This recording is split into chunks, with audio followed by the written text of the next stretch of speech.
I'm sorry, Miss Foster. His eyes stayed focused on his pathfinder as he locked the crystal into place. I can't tell you what you want to know. You don't even know what I want to know, she pointed out. Actually, I do.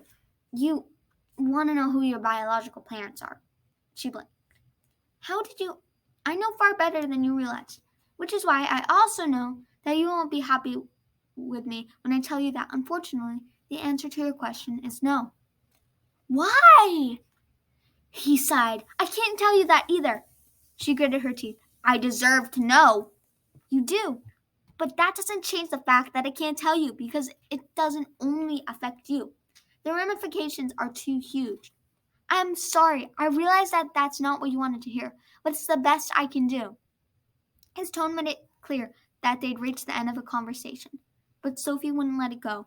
She had made him understand that there were huge ramifications for her, too, even if it meant staying the words she'd bottled up since the horrible day in Atlantis, when she'd stumbled across the matchmaker's office, with a fake smile plastered across her face, pretending everything was okay. I'm unmatchable. It came out as a whisper, but she knew everyone had heard her. They all sucked in breaths. Even Beau, who probably didn't understand the full enormity of the situation. The elves didn't discriminate because of skin color or money like some humans did. But anyone who was part of a bad match faced scorn for the rest of their lives, and so would their kids. It mostly happened to the talentless, since the matchmakers focused on pairing up those with the strongest abilities in the hope that their children would be equally powerful. But the foundation of the matchmaking system was genetics, to ensure that no distant relatives were intermarrying, which could happen all too easily in a world where everyone stayed beautiful and healthy for thousands of years. So if Sophie couldn't provide the names of the male and female whose DNA she carried, the matchmakers could do nothing except give her a sympathetic pat on the head and send her away in shame. She honestly wasn't sure how she'd made it out of the room without bursting into tears, and she couldn't remember what she told her parents to explain why she wasn't carrying a match packet as she rejoined them in the main lobby and headed home. It was all a horrible, sickening blur, and the 9 days that had followed had been even more unbearable. She'd had to avoid her friends, afraid they might be able to tell that something had happened, all while her brain kept imagining the many ways her life was about to implode. The only thing that had gotten her through was waiting for this moment, this change to avert the disaster. Please, she said, ready to drop to her knees in bed. I won't tell anyone, and you have to, Mr. Forkel interrupted. The information would only be useful if it were part of your official records, and that cannot happen. But I'm unmatchable, she repeated, much louder this time, and she couldn't help noticing that he didn't flinch. That's when she realized. You knew. She should have figured that out before. He was the only one who filled out the inception certificate and left off the crucial information. Of course he knew what that would mean for her someday. What is this? She demanded. Another way that Project Moonlark is manipulating my perspective? So I'll see the follies of our world?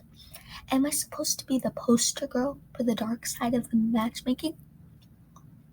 Of course not, though, as I recall, you've had quite a few issues with the system.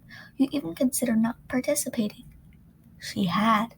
Matchmaking was particularly unromantic and inherently problematic, but that was before. She couldn't think of what about it without wanting to throw up, and yet her mind still flashed to a pair of beautiful teal eyes. Fitz had looked so adorably earnest, so honest, when he'd said the 6 words that changed everything. I want it to be you. The boy she'd liked from the moment he found her on her class field trip and showed her where she truly belonged. The boy who was so impossibly out of her league that it was almost laughable, told her he wanted to see her name on his match lists.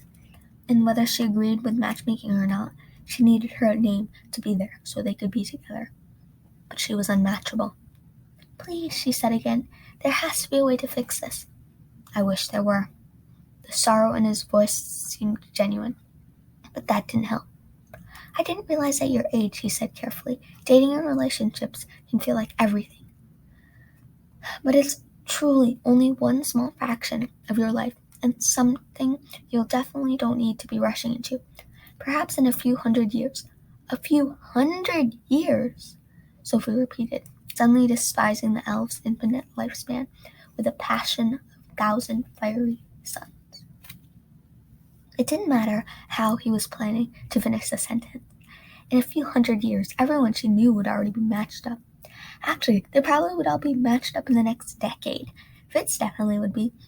Even with all the drama surrounding his family, he was still basically elven royalty. And he was handsome and charming and talented and sweet and thoughtful and powerful, and time can relate, Mr. Farquhar said, interrupting her mental swooning. "Things can be so urgent and yet be so small in the grand scheme. I realize that's a different concept to grasp at such a young age, and I'm sure it's even harder for you, given your upbringing." "The upbringing you forced on me," she spat back on him. "Yes, that is one of the few things we didn't give you choice in, and yet I suspect you wouldn't trade the time you spent with your human parents and sister." "I wouldn't," she conceded. "But that doesn't mean I don't deserve to know who my biological family is, especially since not knowing them ruins everything." "Not everything," he corrected, "and not ruins. It simply complicates certain things." Sophie shook her head. It would ruin what she had with Fitz. That was more than enough. "Please don't do this to me," she whispered to him as Florrie started humming again, trying to keep her calm. Mr. Forkle dragged a palm down his face. "I'm not doing anything. We're just at an impasse. I wish I could change that. But right now, this is where we must stand. And given everything going on, I'm begging you to put this out of your mind. You cannot let it distract you from everything we've been discussing. Focus on the dwarves.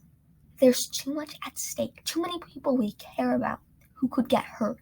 I know you're smart enough to see that, so I won't say it anymore." Sophie turned away, counting her breaths and willing herself not to cry, but she could still feel the tears burning behind her eyes as Mr. Forkle lifted her chin back towards him. "You're the strongest, most resourceful person I've ever known, Miss Foster. And after everything you survived, I know you can survive this." He was wrong. This was officially too much. But maybe he was also right. She was strong and resourceful. And she wasn't backing down. She spent years learning how to focus on multiple challenges at the same time. She'd had multitasking down to an art. So she let him lead her and her bodyguards into the sunlit meadow and pulled her crystal home from under her tunic. She had to leap out of there fast before he caught a glimpse of the new plan forming in her mind.